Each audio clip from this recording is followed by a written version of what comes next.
Bonjour, je suis Saint-Of Benjo, porte-parole de la direction de la diplomatie nationale d'Israël, ici pour vous fournir des mises à jour quotidiennes et des nouvelles en français. Israël déplore la mort de 2 officiers qui ont été tués lors d'une bataille dans le nord de la bande de Gaza, ce qui élève à 582 le nombre de soldats et soldats tombés pendant cette guerre. Nous saluons leur bravoure et embrassons leurs familles.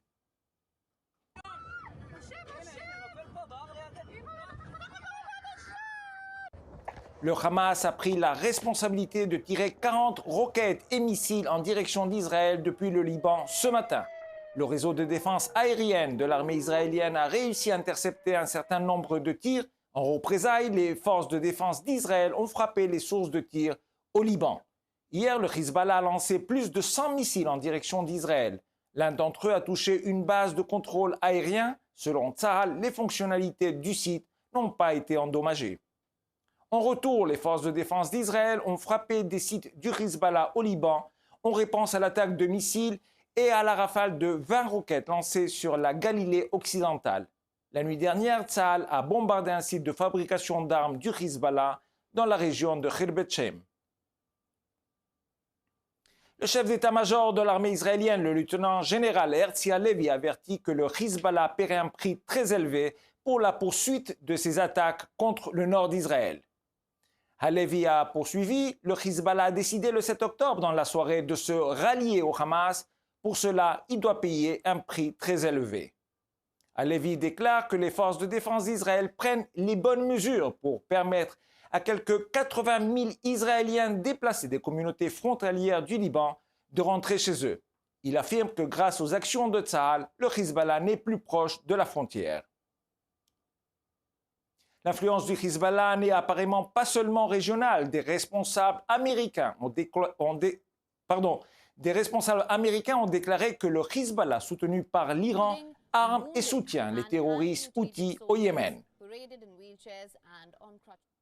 Le ministre de la Défense, Yoav Gallant, a déclaré mardi qu'Israël avait identifié que l'Iran, le Hezbollah et le Hamas avaient l'intention de profiter du mois sacré musulman du Ramadan pour en faire la deuxième phase du 7 octobre et enflammer le terrain. Le massacre du 7 octobre a été commis pendant la fête juive de Simchat Torah. Les fêtes religieuses doivent être protégées. Toutes les fêtes de toutes les confessions et aucune organisation terroriste ne réussira à exploiter notre respect pour les différentes croyances et religions. Hier, alors qu'Israël votait pour les élections municipales, une rafale de roquettes a été lancée sur la ville d'Ashkelon pour la première fois en 10 jours. Un gros fragment d'une roquette interceptée a atterri sur une voiture garée dans la ville côtière du sud. Selon les médecins, il n'y a pas eu de blessés sur les lieux. Le djihad islamique palestinien a revendiqué l'attaque depuis Gaza. Dans une déclaration publique, le Premier ministre Benjamin Netanyahou a répondu aux pressions internationales exercées sur Israël pour qu'il arrête la guerre avant même d'avoir récupéré tous les otages. Netanyahou a refuté ces pressions, affirmant que les efforts d'Israël dans l'arène diplomatique avaient porté leurs fruits.